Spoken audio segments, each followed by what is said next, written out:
My name is Audrey Vale. I am 34 years old, and for 2 years I planned a dream trip to Europe for my parents. I paid for the flights. I paid for the hotels. I paid for the private drivers, the museum tours, the train upgrades, the dinner cruise in Paris, the apartment in Florence with blue shutters, and the tiny box of lavender candy my mother loved but never bought for herself. I worked late nights for it. I skipped vacations for it. I ate lunch at my desk and told myself every sacrifice would be worth it when I saw my parents standing under the golden light of Italy, realizing that their lives still had room for wonder.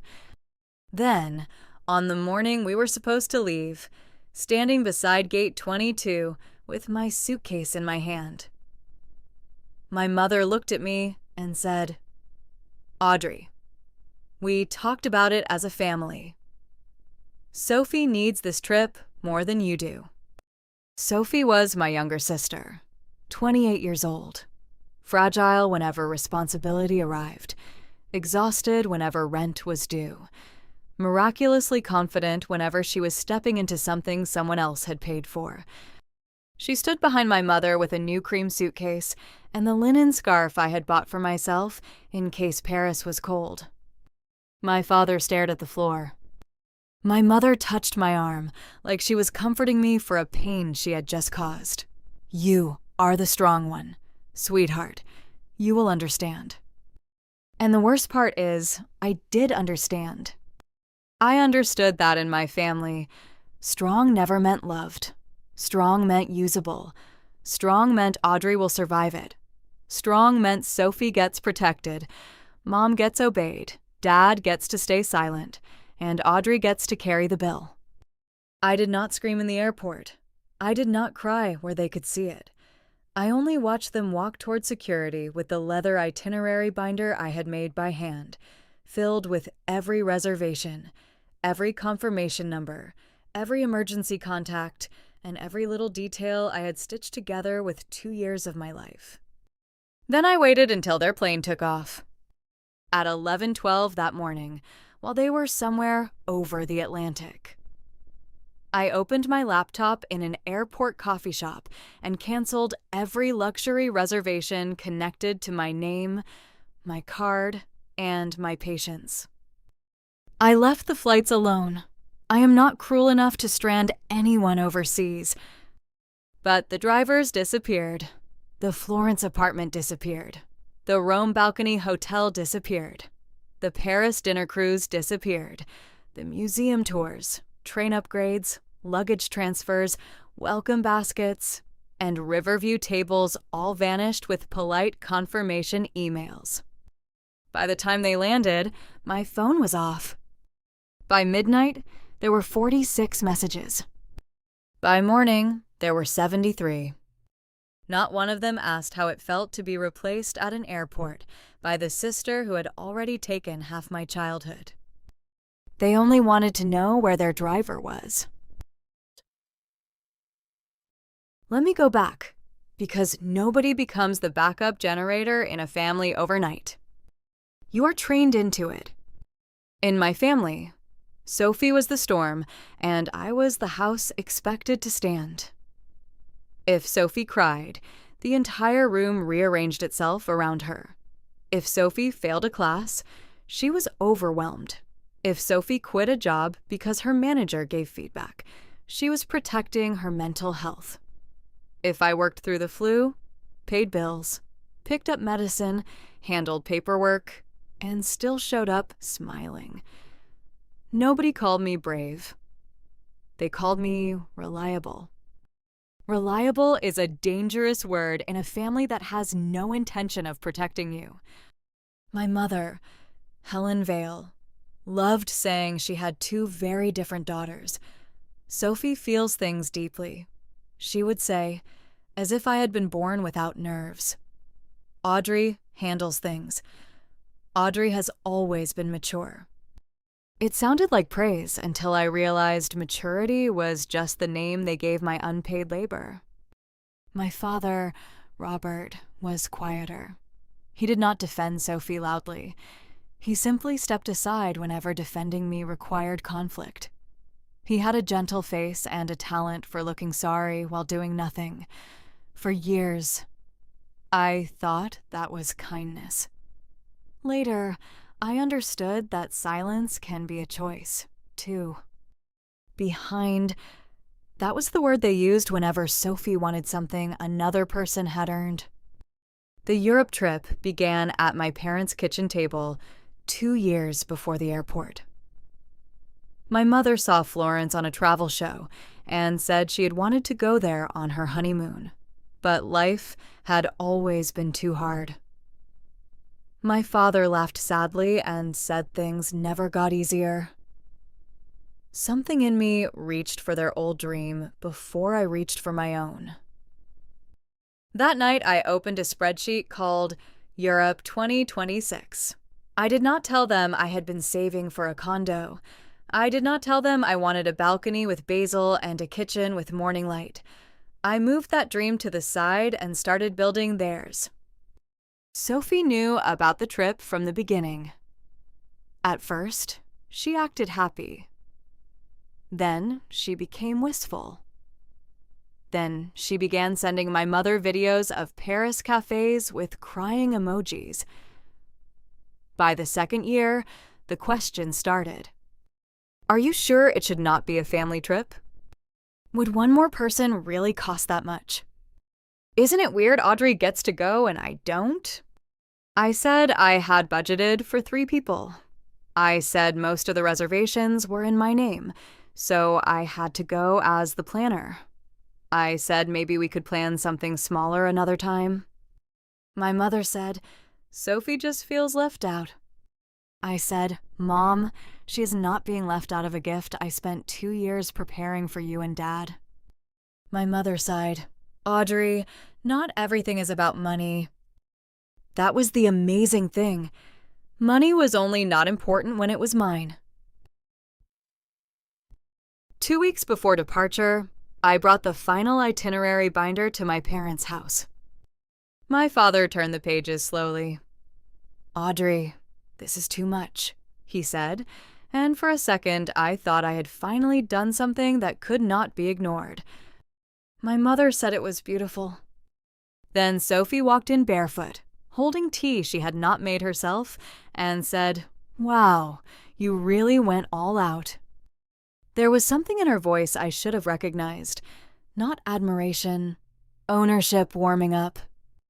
My mother closed the binder and placed her hand flat on it. Sophie has had a very hard month, she said. My father looked toward the window. I felt my chest tighten. What exactly are you asking me? My mother's face softened into the expression she used when she wanted me to feel noble about being robbed. Maybe you could let Sophie come in your place. You've traveled before. She has not had anything good in so long. In your place. Not, can we add her? Not, can we pay the difference? Not, we know this is unfair. Just, in your place. I heard Sophie's spoon click against the mug. I heard my father breathe in as if he might finally speak, and then breathe out without a word. I said, no. It felt strange in my mouth, that tiny word with a spine. My mother blinked, Audrey. No, I repeated. I planned this trip. I paid for this trip. I am going on this trip. Sophie began to cry immediately. Quiet tears, trembling chin, shiny eyes, the kind of crying that accused the whole room without needing a sentence. My mother went to her. My father stood up and pretended to check the thermostat. You're being cruel, my mother said softly. I laughed once, not because anything was funny, but because a sound had to leave my body or I would choke. Cruel is asking your daughter to donate 2 years of work because your other daughter is uncomfortable not being centered. My mother's face hardened. You make everything transactional. No, I said, I make things real. I took the binder home that night. I wish I had canceled then. Instead. My father called the next morning and said everyone had spoken badly, that Mom had dreamed of Florence for years, that I should not let one hard conversation take the trip away from us. Us. I wanted an us so badly that I stayed in the plan. I was still telling myself that at 5:40, pulling my suitcase into Terminal B. They were already there. That was the first thing wrong. My parents were always late, but that morning they stood near the counter with their luggage tagged and their faces carefully arranged.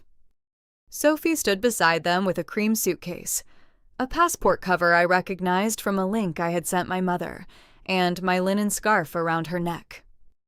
Then my mother stepped forward. "Audrey, don't make a scene." Those were her first words. Not good morning, not thank you, not I'm sorry. Don't make a scene. I asked, what is Sophie doing here? Sophie looked down, then back up with a small, helpless smile. Mom thought it would be healing for me. Healing. A word everyone kept using, except for the person they were cutting open. My mother took my elbow. We made a decision. Sophie needs this. You are strong enough to let her have it. My ticket is in my name, I said. My mother lifted her chin. Sophie's ticket is separate. We bought it. Your father and I are going with her. The reservations will still work. You do not have to come for everything to go smoothly. There it was. They had not replaced my airline ticket. They had replaced me in the only part that mattered to them. The work, the money, the hotels, the drivers, the tours, the soft landing, the woman with the folder and the credit card. My business class seat would go empty. Sophie's cheap, last-minute seat would still land her in Europe. And they expected her to step into the trip I built, as if I were only the wrapping paper around the gift. You expect me to go home? I asked. My mother smiled sadly. Sometimes love means stepping back. No, I said.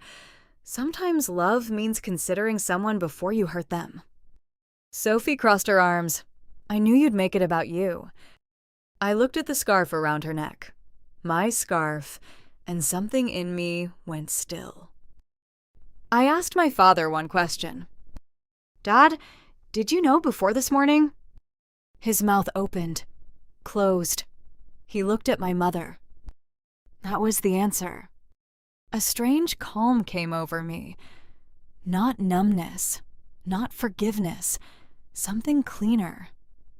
The feeling of finally setting down a box I had carried so long, I thought my arms were part of it. I picked up my suitcase handle. My mother relaxed because she thought I was surrendering. Thank you, she said. I knew you would understand. I looked at all three of them. I do understand. Then I walked away before they could see my face break. I made it to the restroom near baggage claim, locked myself in the far stall, sat on my suitcase, and cried so hard I had to press my scarf into my mouth so strangers would not hear me. Not because of Europe. Please understand that. It was never about the vacation. It was about 2 years of Saturday work. It was about every bill I had paid for Sophie while being told money was not love. It was about my father watching me be erased and choosing the floor. It was about my mother calling me strong because strong people are easier to abandon. It was about realizing that if I had gone with them, I would have spent 10 days translating menus, carrying bags, calming Sophie, solving problems, and pretending gratitude was in the room when what they really felt was entitlement. I cried for the little girl I'd been, the one who learned to say it's okay before anyone apologized. Then I washed my face, walked to the coffee shop, opened my laptop, and became the person my family had always depended on. Efficient. Only this time, not for them. There is a special kind of power in cancellation emails. They are so polite. Your refund has been processed. Your driver has been released. Your table is no longer confirmed. Nobody raises their voice. Nobody calls you dramatic. A reservation exists because someone agreed to honor it. If the person paying withdraws that agreement within the terms, the reservation stops belonging to the people who assumed it did. The Florence apartment went first. I had paid a refundable deposit because I read cancellation policies like scripture. Cancel. Then the private airport driver. Cancel. The Rome hotel with the ivy balcony. Cancel. The train upgrades. Cancel. The museum guides. Cancel. The Paris dinner cruise, the one my mother had dreamed about for 30 years. I paused over that one. For one foolish second, grief tried to negotiate. Maybe let them have one beautiful thing. Maybe beauty will make her gentle. Then I saw my mother's face at gate 22. You are strong enough to let her have it. I clicked cancel. I kept the return flights and basic travel insurance. I did not cancel anything that would make them unsafe. What I canceled was the illusion that they could humiliate me at the gate and still land in my generosity. When I was done, I emailed the travel concierge. Please remove all traveler access to the itinerary app, except mine. No changes are authorized without written approval from this email address. 9 minutes later, she replied, Of course, Ms. Vale. Done. Ms. Vale? Not sweetheart. Not the strong one. Not Audrey will handle it. Just my name attached to authority. At home, I did not unpack. I set the suitcase by the door and turned off my phone. For 10 hours, the world survived without me. When I turned the phone back on that night, it shook in my hand. A misunderstanding. A misunderstanding is when someone hears Tuesday instead of Thursday. It is not when 3 adults secretly decide to use your money after leaving you behind at an airport. At 12:14 a.m. after 17 calls from my mother, I answered once. Audrey, her voice was sharp with panic. What did you do? I sat at my kitchen table in the dark with the navy binder in front of me. I canceled my reservations, I said. A silence. Your reservations? Yes. Audrey, don't play word games. This is your father's dream. This is my dream. Sophie is having a panic attack. That sounds hard. Hard? Are you punishing us? No, I said. I am no longer funding a trip I was removed from. You know we cannot afford these places without you. There it was. Not, I am sorry. Not, we hurt you. Not, you worked so hard. Just the real sentence at the center of the whole family. We cannot afford your generosity without access to it. My father came on the line. Audrey, please, we made a mistake in how we handled it. No, Dad, the mistake was not timing. Sophie shouted in the background. My mother said my name in that warning tone that used to turn my spine into apology. This time, it did not. The airline got you there, I said. The return flights still exist. You have passports, you have credit cards, you are 3 adults in Paris. Figure it out. My mother gasped. You're abandoning us. No, I said. I am letting you experience the trip you planned without me. Then I hung up. My hands trembled, but beneath the trembling was something I had not felt in years. Space. The next 10 days became a documentary I did not ask to watch. They did not stay near the river in Florence. They found a cheap hotel 40 minutes outside the city, above a pharmacy, with 1 room left and a bathroom down the hall. Sophie hated the smell. My mother hated the stairs. My father hated the taxi receipts. I did not send it. In Rome, the hotel with the ivy balcony had been rebooked by someone else within an hour of my cancellation. My mother left me a voicemail saying it was humiliating. Humiliating. Not the airport. Not her daughter standing with a suitcase while another daughter wore her scarf. Humiliating was a hotel lobby where a stranger could see they no longer had the room. In Paris, my father's credit card was flagged after too many frantic charges. My mother cried about the dinner cruise. Sophie complained that the whole trip had bad energy. Bad energy was Sophie's phrase for consequences. It was the anthem of my father's life. A good man. Everyone said, gentle, patient, peaceful. But peace without courage is just a room where the loudest person gets served. I spent those 10 days at home, going to work, watering my plants, sleeping badly, and feeling waves of guilt so intense I had to sit down. When you stop letting people use you, you do not instantly feel free. First, you feel like a criminal escaping a house you helped build. My mother's words lived in my head. Selfish, hard, dramatic, cruel. The trip they chose, the sister they centered, the expenses they created, the panic without my credit card. For once, I did not translate my pain into service. I let it remain pain. And pain, when you stop turning it into usefulness for other people, starts turning into truth. My family did not love the real me very well. They loved the version of me that made their lives easier. Audrey the planner. Audrey the emergency fund. Audrey the reasonable one. Audrey the daughter who could be asked to step back because she would still be there when they turned around. But I was not there. I was home. And slowly, painfully, wonderfully, I began to understand that home was where I'd been waiting for myself. They came back on a Thursday.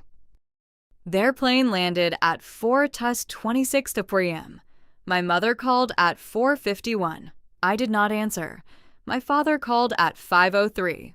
Sophie texted at 5:12. Hope you're proud of yourself. I looked at it for a long time, then typed back one sentence. I am learning to be. That night, my parents came to my apartment without asking. I saw them through the peephole. My mother stiff in her travel coat. My father with dark circles under his eyes. Sophie near the elevator scrolling on her phone like she had been dragged to a dentist. I opened the door but left the chain on. My mother's eyes dropped to it. Really, Audrey? Yes, I said. We need to talk, she said. We can talk from there. This is childish.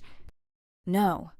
Showing up uninvited after 10 days of blaming me is childish. This is a boundary. Sophie scoffed. Oh my God. I looked past my parents. Sophie, if you want to be included, put down your phone and apologize for taking a trip you knew I paid for. Her head snapped up. Excuse me? You heard me. My mother stepped closer. Do not speak to your sister like that. She was in a fragile state. And I was in what state, Mom? The hallway went quiet. I asked again. What state was I in when you told me at the airport that Sophie needed my place more than I did? What state was I in when Dad knew and said nothing?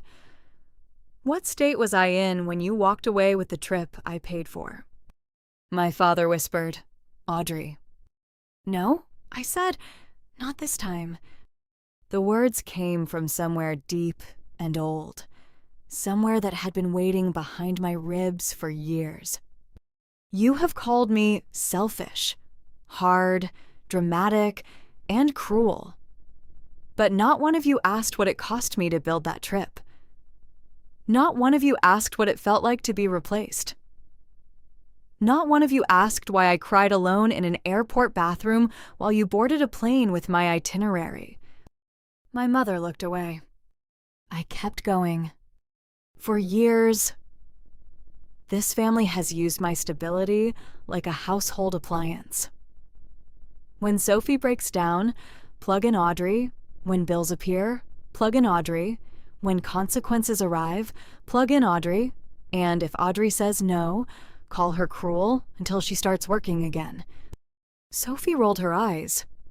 But there was fear under it now, because she knew exactly which bills had my name behind them. "That is over," I said. "Over how?" my mother asked.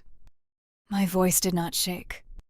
"I will no longer pay Sophie's rent shortfalls, car insurance emergencies, phone bills, therapy copays, or sudden crises that become mine because you do not want to upset her. I will not